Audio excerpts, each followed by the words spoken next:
नमस्कार, मैं मुबारक शेख और आप देख रहे हैं मुंबई सहारा न्यूज।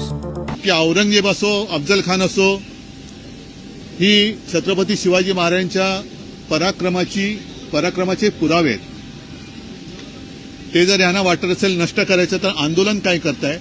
तुम्ही सरकारकडे जा, मोदींकडे जा आणि मोदींना म्हणा की गुजरातमध्ये जन्माला आलेला औरंगजेब जो महाराष्ट्राने त्याला मुठमाती दिली ती कबर तुम्ही उद्ध्वस्त करा आणि तो जेव्हा सोहळा कराल तेव्हा चंद्राबाबू आणि नितीश कुमारला प्रमुख पाहुणे म्हणून बोलवा।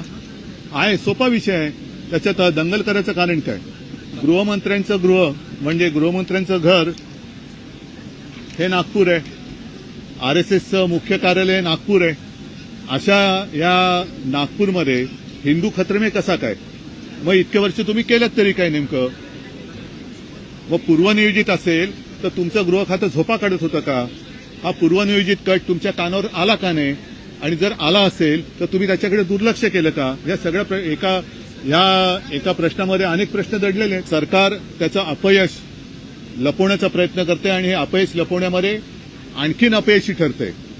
मला भारतीय जनता पक्षाला एक प्रश्न विचारायचा, कारण एका बाजूला हिंदुस्थान पाकिस्तान करायचं आणि पाकिस्तान सोबत मॅच खेळायची, ती मॅच दुबईत करायची आणि त्या मॅचला यांची पोरं ठरं जाऊन ती मॅच बघणार, म्हणजे मंत्र्यांची पोरं, अमित शहाचा मुलगा हा मॅच आयोजित करणार, इकडे साध्या मुलांना, गरीबाच्या मुलांना हिंदुस्थान पाकिस्तान करून लढवायचं आणि तिकडे दुबईत जाऊन मॅच बघायची। हे हिंदुत्व कोणतं? बांगलादेशमध्ये हिंदूंवरती अत्याचार होत आहेत ही माहिती आल्यानंतर एक तर तुम्ही त्या शेख हसीनाला इकडे सहारा दिला, त्या नक्की कुठे कल्पना नाही, पण त्याच बांगलादेशबरोबर क्रिकेट मॅच खेळायची, म्हणजे सर्वसामान्यांच्या घराची होळी करायची आणि त्याच्यावर तुम्ही राजकारणाची पोळी भाजायची। हे अत्यंत घृणास्पद राजकारण आहे।